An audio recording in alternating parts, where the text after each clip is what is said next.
Welcome to today's Triple Z. The Triple Z podcast is a daily program that you can use to help you fall asleep each night. Just turn down the volume, lay back, relax, and enjoy as you fall asleep. One Wonderful Night, A Romance of New York is a novel by British author Louis Tracy, published in 1912. The story is set in early 20th century New York City and follows the adventures of a young Englishman named John D. Hosack who, upon his arrival in the city, becomes entangled in a series of exciting and mysterious events. If you enjoy our program, please be sure to write us a review on your podcast platform and share us with a friend. You both might sleep just a little better at night. Our website is Triple Z. That's 3zs.media. You can also like and share our content on Facebook or our Instagram account ZZZ Media Podcast. Music for today's episode was provided by the Sleep Channel on Spotify. Chapter 1. Dusk. There, Sonny, behold the city of your dreams. Good old New York, as per schedule. Gee, ain't she great? The slim, self-possessed youth of 20 hardly seemed to expect an answer, but the man addressed in this pert manner, though the senior of the pair by 6 years, felt that the emotion throbbing in his heart must be allowed to bubble forth lest he became hysterical. Old New York, do you call it? He asked quietly. The tense restraint in his voice would perhaps have betrayed his mood to a more delicately tuned ear than his companion's, but young Howard Devar, heir of the Devar million, son of Vancouver Devar, the Devar who fed multitudes on canned salmon and was suspected of having cornered wheat at least once, thus woefully misapplying the parable of the loaves and fishes, had the wit to appreciate the significance of the question, deaf as he was to its note of longing, of adulation, of vibrant sentiment. Colum non anima mutat, which, in good American, means that it is the same old city on the level, and only changes its skyline, he chortled. Bet you a 5 spot to a nickel I'll walk blindfolded along 23rd Street from the Hoboken Ferry any time of the day, and take the correct turn into Broadway, bar being run over by a taxi or streetcar at the crossings. I'll take the same odds and do that myself. How could any normal human being miss the rattle of the 6th Avenue elevated? Devar's forehead wrinkled with surprise. Hello, there. Hold on. How often have you told me that you had never seen New York since you were a baby? He cried. Nor have I. 10 years ago, almost to a day, I sailed from Boston to Europe with my people, and I had never revisited New York after leaving it in infancy, though both my father and mother hailed from the Bronx. There's a cog missing somewhere, or my mental gearbox is out of shape. Not a bit of it. One may learn heaps of things from maps and books. Start right in, then, and take an honors course, for behold in me a map and a book and a high-grade society index for the whole blessed little island of Manhattan. Thank you. What is that slender, column-like structure to the left of the Singer Building? Devar gazed hard at the graceful tower indicated by his friend, then he laughed. Oh, you're uncanny, that's what you are, he said. You've lived so long in the East that you've imbibed its tricks of occultism and necromancy. I suppose you have discovered in some way that mushroom has sprung up since the old man sent me to Heidelberg? I guessed it, I admit. It does not figure among the downtown skyscrapers in the latest drawing available in London. And do you mean to tell me that you can pick out any of these top-notchers merely by studying a picture? Yes. Probably you could do the same if you, like me, felt yourself a returned exile. Young Devar awoke at last to the fact that his companion was brimming over with subdued excitement. Whether this arose from the intense nationalism of an expatriated American or from some more subtle personal cause, he could not determine, but, being young, he was cynical. He looked at the strong, set face, the well-knit, sinewy figure, the purposeful hands gripping the fore-rail of the promenade deck, then he growled, with just the least spice of humorous envy. "Say, Curtis, old man, you ought to have a hell of a good time in New York." "At any rate, I shall not suffer from lack of enthusiasm," came the quick retort. DeVar felt the spur, and his restless, bird-like eyes condescended to dwell for a few seconds in silence on the splendid panorama in front. The Lusitania had passed through the Narrows before the two young men had strolled along the upper deck of the great steamship to the vantage point of a gangway which made a half-circle around the commander's quarters. Already the Statue of Liberty loomed majestically over the port bow, and the wide expanse of the Hudson River was framed by the wooded slopes of Staten Island, the low shores of New Jersey, and the heights of the Palisades. Somewhat to the right rose the imperial outlines of newest New York, that wonderful city which, even in the memory of children, has raised itself hundreds of feet nearer the sky. A thin, blue haze gave glamour to a delightful scene, glowing in the declining rays of a November sun. The gigantic strands of the Brooklyn Bridge showed through like some aerial path to a fabulous land, while, merging fast in the shadows, other dim specters told of even greater engineering marvels higher up the East River. A fleet of bustling vessels, for the most part ferry boats and tugs of every possible size and shape, scudded across the spacious waterways, and lent to the picture exactly that semblance of vitality, of energetic purpose, of relentless effort to be up and doing, whether the New Yorker was going home from his office, or his wife was coming into town for dinner in a theater which one, at least, of the city's uncounted sons had confidently expected to find in it. So John Delancey Curtis drew a deep breath that sounded almost like a sigh, but a pleasant smile illumined his somewhat stern face as he turned to DeVar and said, "I am giving myself 14 days free run of the town before I go west to visit some relatives. They live in Indiana, I believe. Bloomington, Monroe County, is the latest address I possess. Don't forget to ring me up tomorrow. You remember the hotel, the Central, in West 27th Street." "Oh, forget it," cried the other vexedly. "Why in the world are you burying yourself in that prehistoric shanty? Man alive, the Holland House is only a block away, and there are Steen hotels of the right sort strung out along Fifth Avenue, way up to Central Park Dash."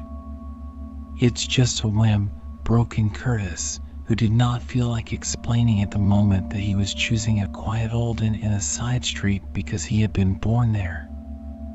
Nevertheless, his words held that ring of decision, of finality and judgment, which invariably forms part of the equipment of men who have lived in wild lands and lorded it over inferior races. DeVar was vaguely conscious, and perhaps slightly resentful, of this compelling quality in his newfound crony. Ofttimes it had quelled him for an instant during some stubbornly contested argument, though he raged at himself just as often for yielding to it, as if, forsooth, he were one of those patient, animal-like, Chinese coolies of whose courage and endurance Curtis spoke so admiringly. Yet he was drawn to the man, and clung to his friendship. "Right-o. I suppose the place owns a telephone," he snickered, and then hurried away to finish packing. Curtis, whose belongings were locked and strapped hours ago, remained on deck and watched the preparations for bringing the great liner alongside the Cunard Pier. When her engines were stopped in midstream, a number of fussy little tugs began nosing around to starboard. It seemed a matter of sheer impossibility that these puny creatures should move such a monster, but faith can move mountains, and in half an hour, or less, the tugs had moved the Lusitania to her allotted berth. Meanwhile, in each wide arch of the customs shed, portieres of joyous faces grew momentarily more distinct. It was easy to discern the very instant when one or other eager group on shore recognized the features of relatives and friends on the ship. A frenzied waving of handkerchiefs, small flags, or umbrellas, an occasional wild whoop, a college cry, or a rebel yell would evoke similar demonstrations from the packed lines of onlookers fringing the lower decks. One fact was dominant to the vast majority of the passengers: this was home. Suddenly, Curtis found that he was the sole tenant of the open promenade. Everyone on board had hurried to the less exalted levels, the many to hail their loved ones, the few to watch that first unique demonstration of welcome to a new land which New York gives so generously. Somehow, he had never felt himself more alone, not even by night, in the solemn plains of Manchuria, and he threw off the feeling almost with contempt. Was not this city his very own? Had he not a birthright in every stone of it, from pavement to loftiest pinnacle? This was his homecoming, too, more real, more literally complete than in the case of any but the few born New Yorkers who might figure among the 2,000 passengers carried by the Lusitania.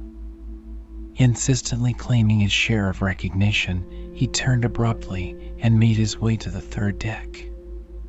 There he met a lady, a young bride, who was returning to the States with her husband after a prolonged tour through Europe.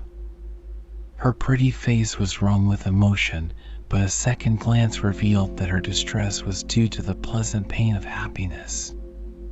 "Have you seen your father and mother?" he asked sympathetically, knowing that she had looked forward to this great hour with so much longing.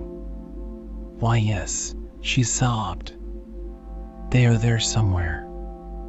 But, oh dear, I cannot see them now for my tears." Someone dug a joyful thumb into Curtis's ribs. It was the girl's husband. "Gee, it's fine to be home again," he said huskily. "Your leaning towers of Pisa are all right by way of a change, but deal me the Metropolitan for keeps, and I've just spotted my old dad grinning at me like a Cheshire cat from the middle of a crowd wedged so tight that it would take a panic to squeeze in an extra walking stick." So the knowledge was borne in on Curtis that one could feel quite as lonely on C deck as on A, and, case-hardened wanderer that he was, he badly wanted someone to yell gleefully among the waiting multitude. Now the gangways were out, and West folded East in her willing arms. The stolid masses of steamship and customs shed obliterated the orange and crimson skies still gleaming over the Jersey shore, and pallid electric lights revealed but vaguely the ever-changing groups beyond the gangways. To an experienced traveler like Curtis, all custom houses were alike, dingy, nerve-wracking, superfluous clogs on free movement. Taking his time, for he had none to embrace or greet with outstretched hand, he strolled quietly off the ship, collected his baggage, which was piled with other people's belongings under a big C, and nodded to Devar, similarly engaged at D. The boy ran to him for an instant. "I may look you up tonight," he said. "Dad is in Chicago, and won't be here till the morning.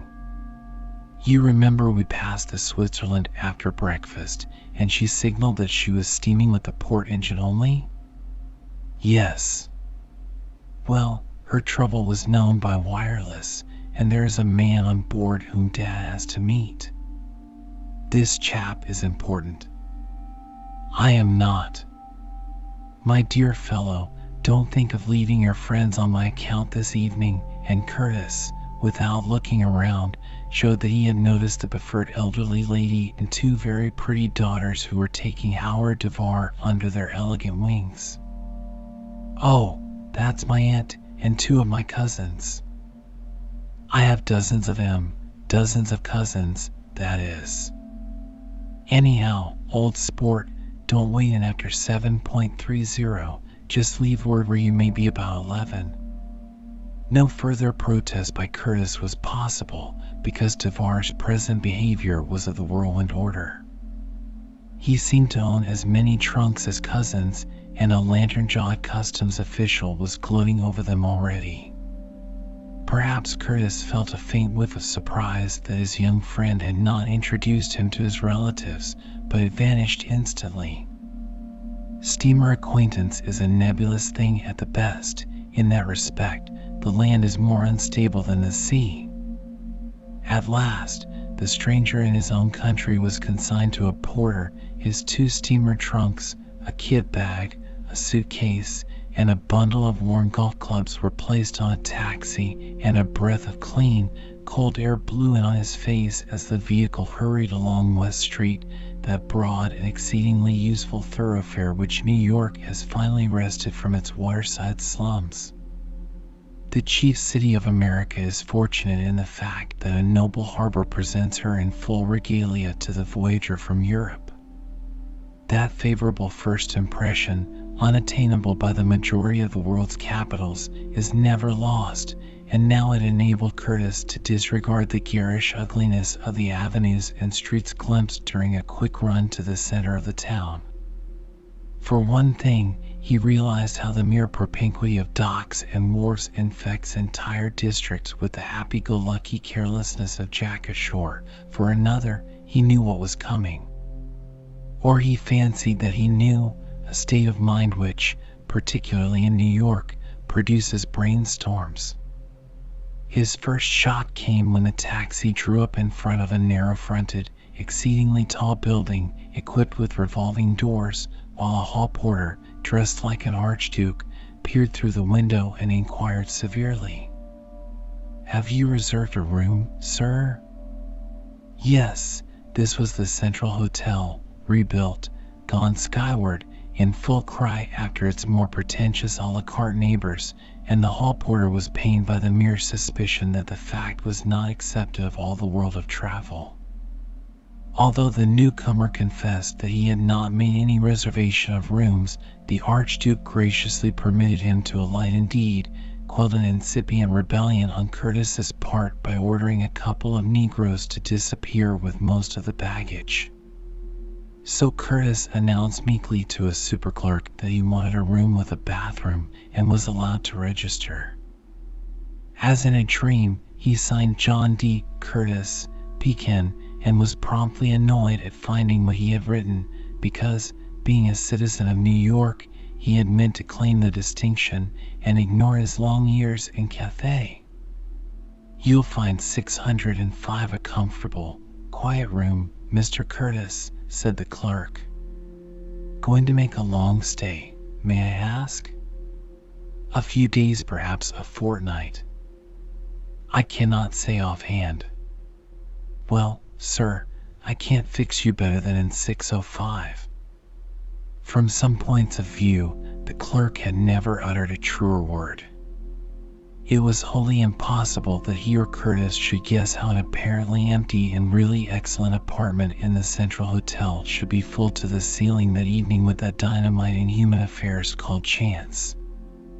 If the slightest inkling of the forthcoming explosion could have been vouchsafed to both men, there is no telling what Curtis might have done, for he was a true adventurer of the D'Artagnan genus, but the clerk would certainly have used all his persuasiveness to induce the guest to occupy some other part of the house.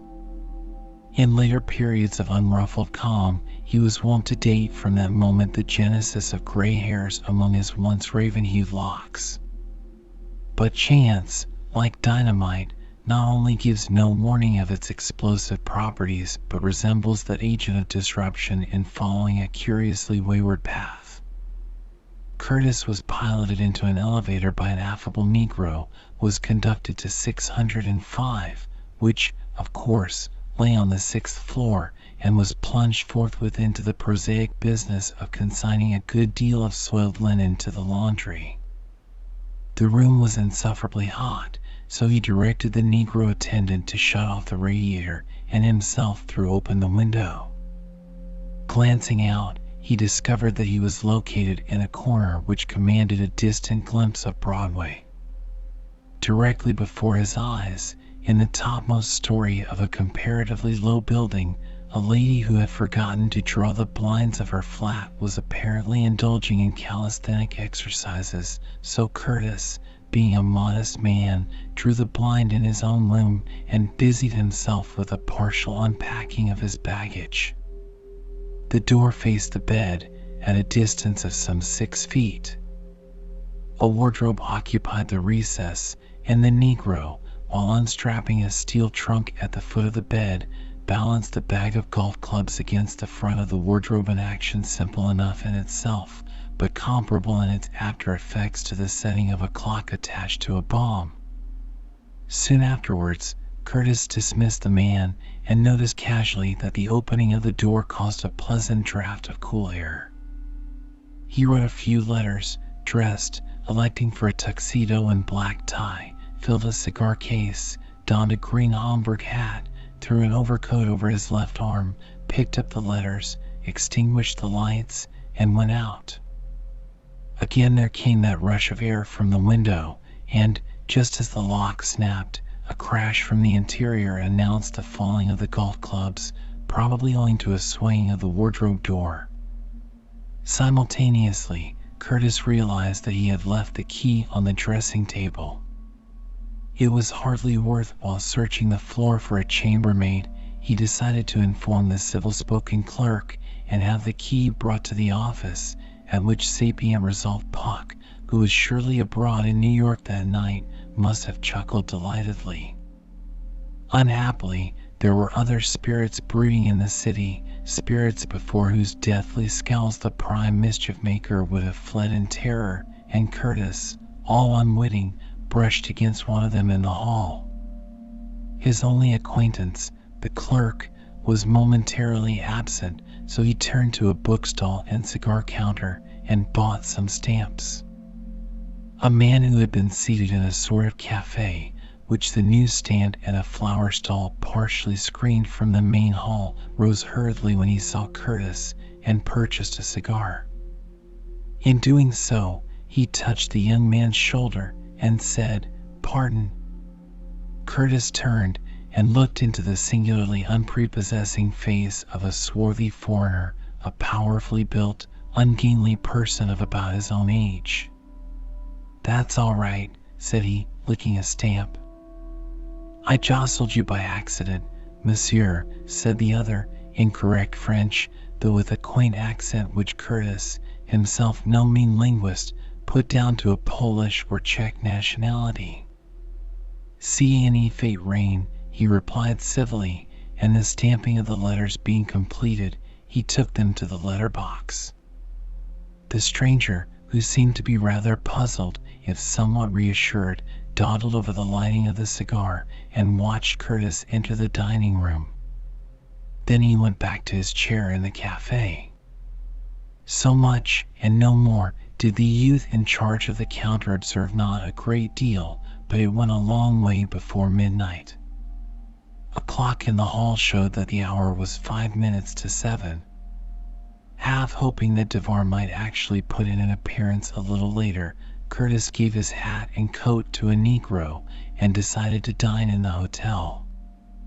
Evidently, the place still retained its old-time repute as a family and commercial resort.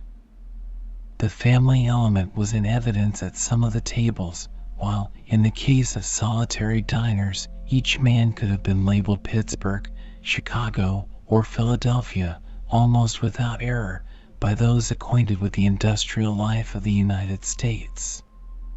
He ate well, yet simply, and treated himself to a small bottle of a noted champagne.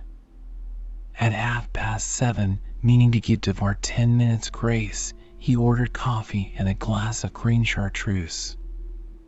As a time killer, there is no liqueur more potent, but, regarded in the light of subsequent occurrences, it would be hard to say exactly how far the cunning monkish decoction helped in determining his wayward actions.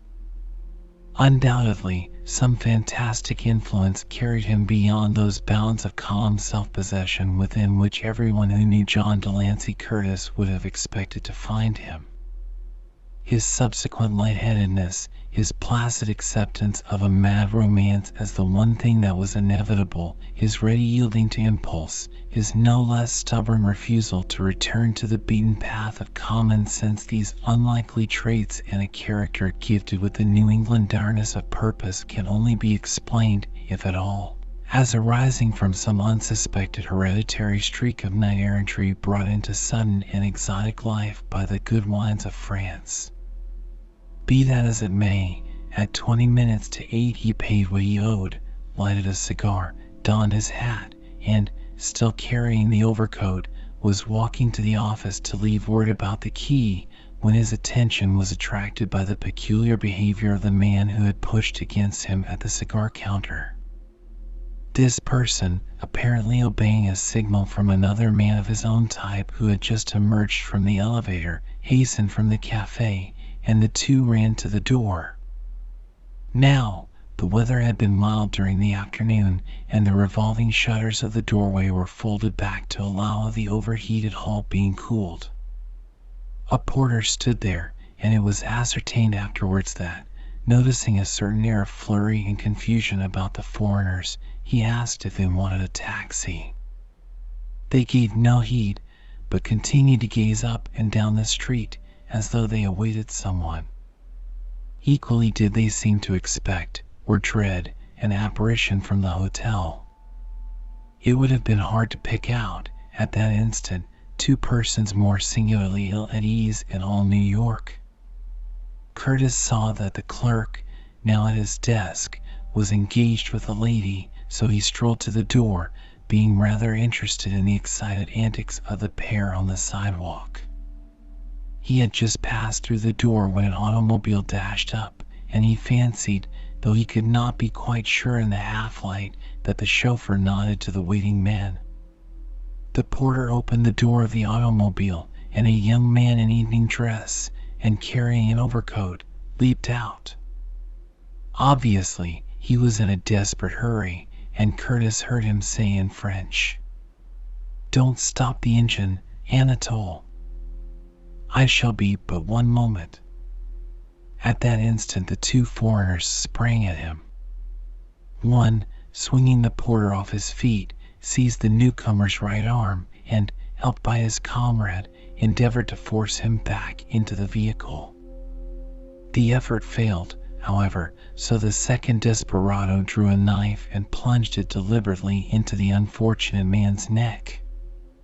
It was a fearsome stroke, intended both to silence and to kill, and, with a gurgling cry, its victim collapsed in the grip of his assailants.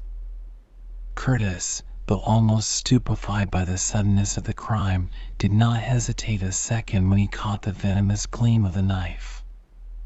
Throwing aside his coat, he rushed forward, but he had to cross the whole width of the pavement, and the murderers, realizing that the capture of one or both was imminent, thrust the inert body in his way. The chauffeur, who must have seen all that happened, had already started the car. The two men scrambled into it, and all that Curtis could do was to run after it and shout frantically to the driver of a taxi coming in the opposite direction to turn his vehicle and block the roadway. The man understood, but was naturally slow to risk a sharp collision merely at the order of an excited gentleman in evening dress. He stopped quickly enough, but, by the time his help was available, pursuit was hopeless. The one thing Curtis could do he had done while running up the street. He had deciphered the number of the car, X24305. Before Curtis rejoined the dazed hall porter, a small crowd had gathered, and it was difficult to get near the body lying on the curb. A man picked up an overcoat, and Curtis, cool and clear-headed now, took it and appealed to him, if he knew where the nearest doctor lived, to run thither at top speed. The man obeyed him instantly. "Meanwhile, let me see to the poor fellow," he said. "I am not a doctor, but I know enough about wounds to say whether those scoundrels have killed him or not." The throng yielded to an authoritative voice, and some of the more sensible bystanders formed a ring, thus securing a semblance of light and air around the prostrate man. Curtis struck a match, and it needed no second glance to learn that the stranger's lung had been pierced by an almost vertical thrust. Indeed, he was already dying. The poor lips, from which blood and froth were bubbling, strove vainly to articulate words which, in the prevalent hubbub of alarm and excitement, it was impossible to distinguish. A policeman came, and, as a traffic station for the precinct happened to lie within a couple of doors, the moribund form was carried in and placed on a stretcher kept there for use in emergency. A doctor was soon on the spot, but he arrived just in time to record the last flicker of life in the tortured eyes. Then, as one in a dream, Curtis gave the policeman the details of the crime, the name of the chauffeur, and the number of the car, his testimony being borne out to some extent by the hall porter, and, so far as the car was concerned, by the sharp-eyed driver of the taxi. His own name and address were taken, and a police captain and a couple of detectives, called to the scene by telephone, thanked him for his alertness in securing valuable clues, not only in regard to the car and chauffeur, but also in describing the features, figure, and dress of one of the criminals. Finally, he was warned to hold himself in readiness to attend the opening of an inquest on the following morning, and the police intimated that they did not desire the presence of witnesses while the dead man's clothing was being scrutinized. So Curtis went out into the street, and, with no other purpose than to avoid the publicity and questioning of the crowd gathered in and around the hotel, sauntered into Broadway. At the corner he halted for a moment to put on the overcoat. He had gone some few yards up the brilliantly illuminated thoroughfare when he fancied that his nervous system needed the tonic of a cigar, and he searched in the pockets of the overcoat for a box of matches he had placed there before leaving his bedroom. The box had gone, but in the right-hand pocket his fingers closed on a long, narrow envelope made of stiff linen paper, which somehow seemed unfamiliar. He drew it out and examined it, standing in front of a well-lighted shop window. Then he whistled with sheer amazement, as well he might. The envelope held a marriage license for two people named Jean de Courtois and Hermione Beauregard-Grandison. In a word, he was wearing the dead man's overcoat, and the fearsome conviction leaped to his brain that the dead man must be Jean de Courtois.